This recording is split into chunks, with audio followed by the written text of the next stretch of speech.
Bienvenue dans cette vidéo, dans cette deuxième vidéo de cette chaîne, où on va parler ensemble de comment faire des projets à plusieurs quand on est freelance. Dans la toute première vidéo, on avait vu le comparatif entre l'auto-entreprise et la SASU, et on avait parlé en fait du fait de faire des projets à plusieurs. Je vous avais dit que on n'était pas obligé de faire forcément une agence. Quand on veut faire des projets à plusieurs, on a une autre solution et on va en parler dans cette vidéo.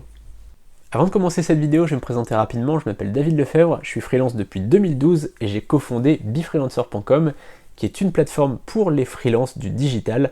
N'hésitez pas à aller voir la plateforme juste en dessous. Alors d'abord, pourquoi faire un projet à plusieurs quand on est freelance ? Il faut savoir une chose, c'est que en tant que freelance, on a des compétences, on a nos compétences, on peut même être très très bon dans notre domaine, mais on n'a pas toutes les compétences dont le client peut avoir besoin. Par exemple, on a un boulanger qui veut lancer sa boulangerie, il a juste le local, il n'a pas encore, de devanture, il n'a pas encore de logo, il n'a pas encore de site web, il n'a pas de réseaux sociaux, il n'a rien.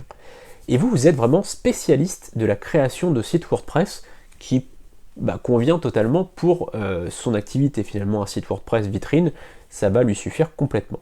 Vous avez eu son contact, vous avez commencé à parler avec, et il vous parle de logo, il vous parle de création d'une page Facebook, etc., etc.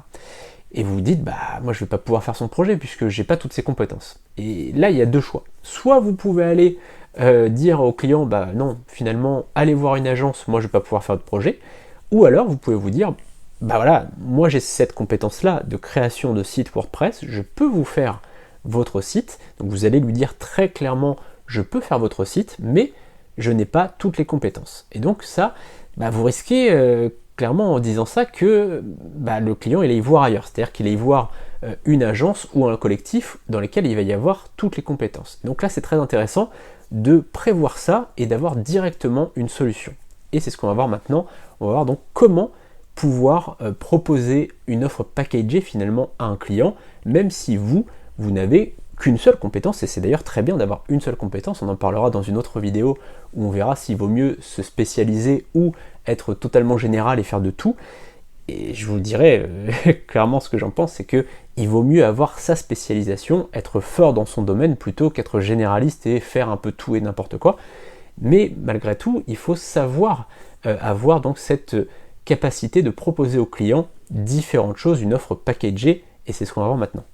La première option, ça va être de créer ou de rejoindre une agence digitale. Alors évidemment, pour créer une agence, il va falloir être en société, SASU ou SARL, puisque vous allez avoir soit des salariés, ce que je vous déconseille quand même, puisque là ça va être très coûteux, ou alors avoir des freelances à qui vous allez sous-traiter certaines commandes. Dans ce cas-là, très clairement, il faut, dans tous les cas, être en société, puisque si par exemple vous sous-traitez certaines commandes à des développeurs, des graphistes, etc., freelance, eh bien vous allez avoir votre chiffre d'affaires moins finalement les factures de sous-traitance égale votre résultat d'exploitation. Si vous êtes en société, pas de problème, il va vous rester quelque chose, par exemple 1000 moins 750, il va vous rester 250, ça c'est votre résultat, pas de problème, c'est votre marge. Si vous êtes en auto-entreprise, là c'est compliqué, puisque 1000 moins 750, ça fait 250, et c'est quasiment ce que vous allez payer en charge, puisque vous allez facturer 1000 finalement. Vous allez déclarer que vous avez gagné 1000. Donc là c'est compliqué, en auto-entreprise on oublie de créer son agence, et donc il faudra créer vraiment une société, soit SASU, soit SARL par exemple. Donc là, si vous ne voulez pas créer de société, on va mettre un petit peu de côté cette option-là, mais par contre il y a une autre option dans l'option, c'est de rejoindre une agence. Et ça peut être très intéressant puisque il y a des agences digitales qui recrutent des freelances. Ils recrutent des salariés souvent, mais ils recrutent aussi des freelances avec qui ils vont avoir des missions ponctuelles. Ils vont donner des missions ponctuellement, une création de site, une création de logo, etc. quand ils vont avoir un petit rush de commandes.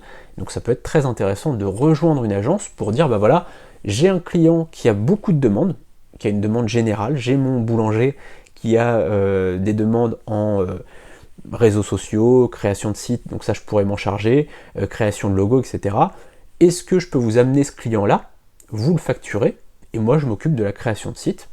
Ça peut être une option, et elle est totalement envisageable. Il y a des agences qui proposent ça, donc vous pouvez très bien tout simplement contacter des agences comme ça en disant j'ai parfois des demandes parfois d'artisans, de PME, etc. Je ne peux pas toujours tout faire dans la commande puisque j'ai pas toutes les compétences.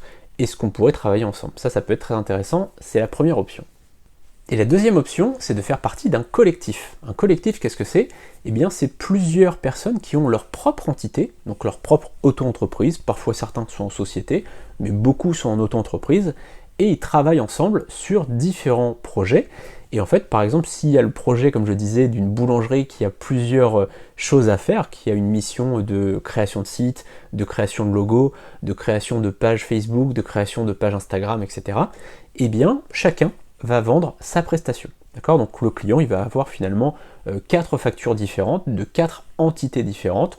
Par exemple, David Lefebvre, auto-entrepreneur, par exemple, si j'ai mon auto-entreprise, il va y avoir Margot qui a son auto-entreprise, Léa qui a son auto-entreprise, Chloé, Pascal, etc. Chacun va pouvoir vendre sa prestation finalement avec son entité, que ce soit une auto-entreprise, une société, peu importe, puisque là, chacun finalement vend sa prestation. Pourquoi rejoindre un collectif est une très bonne idée? Alors selon moi, il faut rejoindre un collectif quand on est freelance au début, même pas forcément qu'au début, même par la suite, c'est très très bien, puisque déjà ça fait un peu de social, ça fait du bien de temps en temps quand on est tout seul, quand on est solopreneur, d'avoir une petite visio, de parler avec des gens, éventuellement de les rencontrer. Ça peut être finalement même un collectif sur une région, parfois. Par exemple, des différents freelances qui travaillent sur Lyon, sur Bordeaux, sur Paris, sur Lille, peu importe. Ça peut être très intéressant, ou alors tout simplement des gens qui viennent de régions différentes et se faire une petite visio et de temps en temps, une fois par an par exemple, se voir, ça peut être très sympa. Donc niveau social déjà, ça peut faire du bien, on sait que parfois il y a un peu de solitude quand on est freelance. Et puis la deuxième chose, c'est que finalement, ça peut nous permettre de trouver des missions et sans avoir finalement de patron au-dessus de nous, puisque là finalement, quand on est en collectif, on travaille en collectif, il n'y a pas vraiment de chef. Alors il peut y avoir un chef de projet qui va en général chercher les missions, c'est souvent lui qui va chercher les missions et qui va dire tiens, j'aurais besoin de toi, toi et toi pour faire le projet. Et chacun, donc comme je disais, va facturer, va faire sa facture, va faire sa prestation, mais il n'y a pas vraiment de chef. Donc ça peut être bien si vous n'avez pas envie de retrouver un chef. C'est vrai que sur une agence, là pour le coup, c'est très intéressant de travailler avec une agence, mais vous allez retrouver un petit peu ce côté salarié, donc il faut quand même en avoir conscience. Là c'est différent, c'est que en tant que collectif, vous allez être vraiment libre, même si évidemment vous allez devoir faire un bon travail, mais ça vous le savez très bien, mais vous allez avoir à la fois l'aide des autres, mais sans avoir de pression ou quelque chose comme ça. Donc ça peut être vraiment très intéressant selon moi, si vous êtes freelance aujourd'hui, que vous ayez débuté il y a peu de temps, ou que vous soyez très expérimenté, ça peut être intéressant de rejoindre un collectif.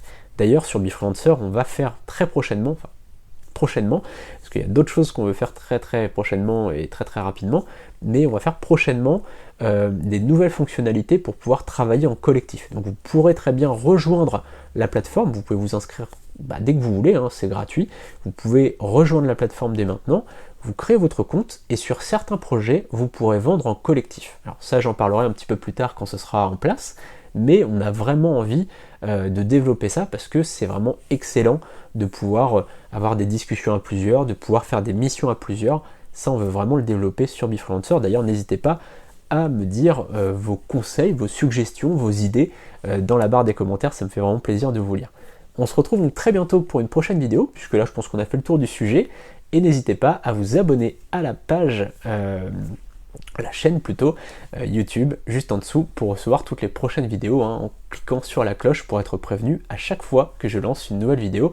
Il y en a très bientôt de nouvelles qui arrivent, j'ai mon petit ordinateur avec toutes mes idées dessus, donc là il y a pas mal de choses qui arrivent très bientôt. On se retrouve donc pour une prochaine vidéo.